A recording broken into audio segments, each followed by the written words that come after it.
So it's kind of a hedge against risk if you were to either lock in a longer lease or maybe consider, can we buy this? It's one inherent risk you do have to consider is if it's not controlled, then they can continue to raise those things. Hey, what's up? It's Joey from Rehab CEO. So we're doing another episode of just answering some of the PT owners' questions that are asking either on comments or inside our school. Of course, we prioritize anybody that's in the school asking questions. So if you haven't already joined the school, make sure you have. It's just skool.com. So skool.com/rehab CEOs. And so I'm going to kind of just hop straight in and do this. This is just kind of our live, unedited, just want to answer as many questions as I can versus maybe someone getting answers from someone that doesn't have quite as much context with as many owners kind of around the country, because we're actively working with about 400 people around the nation. So Carlos asked, how important is it to own your own building versus leasing from Bay Area, California, where real estate is expensive? So good question, Carlos. This is a common one, especially as you start getting bigger. You start to realize, hey, we're paying a lot of money in rent, and it's not really going to show up as anything in a couple of years. And so you really kind of just have to figure out first, like, what is the long-term goal? And also kind of you have to look at what your actual lease looks like to start with. Because if we're in short-term leases, so maybe it's only a year, then there is that inherent risk, depending on how things are set up, of how much they can actually continue to bump. That's going to be different even state to state, how much they can actually jump year to year to year.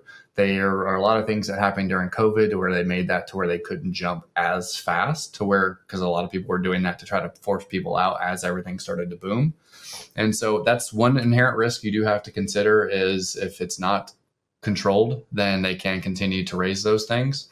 So it's kind of a hedge against risk if you were to either lock in a longer lease or maybe consider, can we buy this? I think a lot of people are very surprised when they actually go to talk to these people who have commercial buildings, especially right now. A lot of people are kind of afraid of commercial real estate because just realistically right now, there's a lot of it still available because we had such a downtrend during COVID, and a lot of those people didn't really know how to backfill that.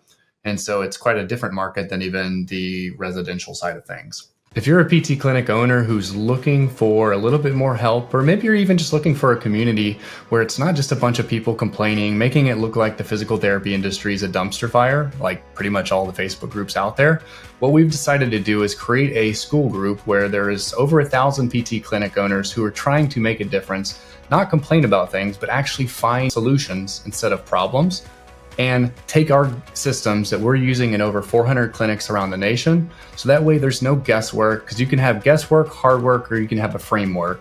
And we know exactly what works, what doesn't. So join our school, use our systems, all free trainings. There's a weekly free coaching call in there. All you have to do is click the link below and join. And so whether I'd say, hey, we need to go in to have a lease versus I want to own it, I think a lot also depends on your goals. So for example, I've got some people that they have several locations, but maybe they only own one of theirs. I have some that literally do nothing but actually build from scratch. So they own everything A to Z. And then I have some who I've got one in Virginia right now. They've got 6 locations, and they actually just purchased 3 of them because they were kind of at a point where they wanted to stabilize from a system standpoint, growth standpoint within the locations they did have. And so they had all this excess capital because they're doing right around like $150,000 a month in profit.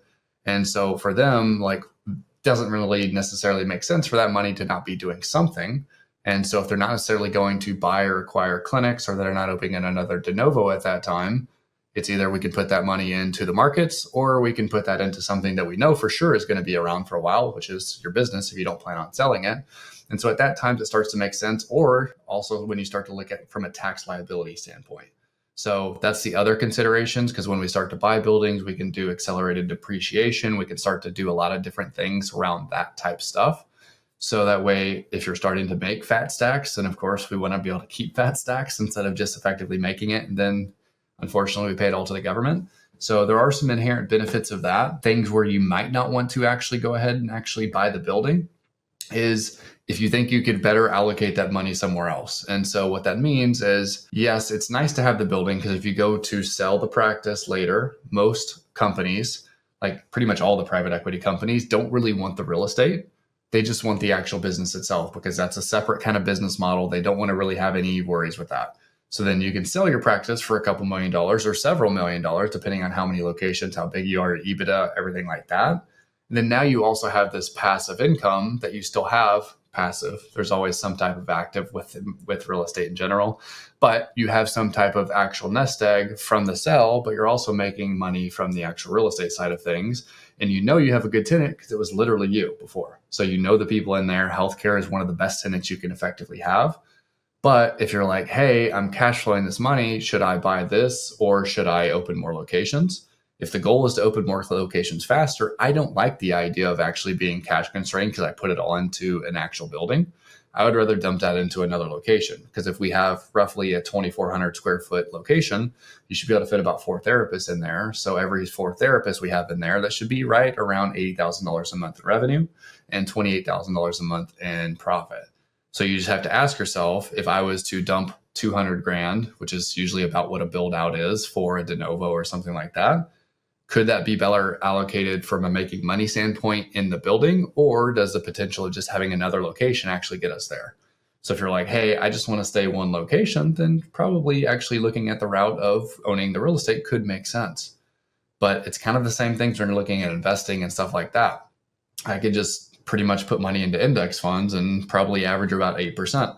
I literally go through that process and I can pretty much just not check it and know historically it's probably going to go there. And there's very little actual attention that's being pulled for me. So sometimes we need to also look at what is not the return on investment, but the return on attention. And so real estate, when all numbers are actually included with taxes and compounding, all that type stuff, if you continue to grow it with more and more real estate, typically makes you more money. But it also takes away some of the other aspects of attention and focus and all the other things. And so there's going to be more work that is put into the actual real estate side of things. So most of the time when you're buying one of these buildings that you're in, you also have other tenants. So that starts to become an issue, and that's other things that you have to worry about. And so I typically am not a big fan of going straight into the real estate side of things. But again, there are conditions where it makes sense. There are times where people are wanting to sell it. The terms in which you can do it are good. Right now is not amazing terms from an interest rate standpoint. So it's not ones where I'd really be like, hey, let's go ahead and go do that. Again, I'd rather just open up another location that's going to be able to cash flow more money, because really, depending on where you are in your business, your biggest actual potential from an investment standpoint is really your actual earning potential. And your earning potential is going to grow much faster by opening another location, filling it with 4 providers, than any real money that you could effectively make with just like one commercial building. And so that's kind of how I see it. So that's kind of your answer on that one, Carlos. Hopefully that helps. But again, I'd probably lease before I'd own the building. But again, if you're like, hey, we're kind of landlocked, we don't have any more room to grow, and we don't necessarily want to open other locations, that's when it could start to make sense. But you have to look at it as, well, if I'm not going to open another location and I have money, will that real estate make me more than even just an 8 to 10% if I just put that straight into the market with the most boring aspects of actual investing, which would be like index funds or something like that. And so if it's not, and it's not a big chunk more, then it's probably not worth your actual kind of focus and distraction from everything else, or even just a lifestyle stand of things, because index funds aren't calling you when stuff is not going wrong, but tenants can. And I say this as my dad builds homes for a living. They have a ton of residential properties. My brother does a ton of stuff with one of the biggest commercial real estate firms in the entire nation. So I know quite a bit about the commercial and real estate side of all the bad, for sure. So it is not all sunshine and rainbows. There's lots of after hours calls. It doesn't matter if you have a management company, you're going to get pulled into it. So it's not as glorious as they say on TikTok, unfortunately. It's not just mailbox money, for lack of better terms. So that's kind of how we look at things. Hopefully this helps. And again, if you'll have any other questions, feel free to drop the comment Skool below, and then I'll send you the link to the Skool community, because like I said, we pull from that community first for any of these questions. And then from there, if we have any comments on any of these, like you're watching right now, we'll also answer those. But my goal is to do at least one of these a day. It may be at different times. Like today, Elliot was sick. So I was just like, okay, we're just going to have to get everybody down. We're going to do this. But my goal is just to give y'all as much fast feedback as ever, because otherwise I spend so much time, editing team has to do stuff. It takes forever. And I'd rather just do one of these a day, help y'all as fast as we possibly can. And of course, if there's ever a point where you're like, hey, I'd love to be able to have some more support from y'all, then maybe we've helped you enough to where you realize that we're not a crazy scammer or just a random bald dude that doesn't know what he's talking about. But if you have any other questions, feel free to drop them below and we'll help y'all out. All right. Bye, guys.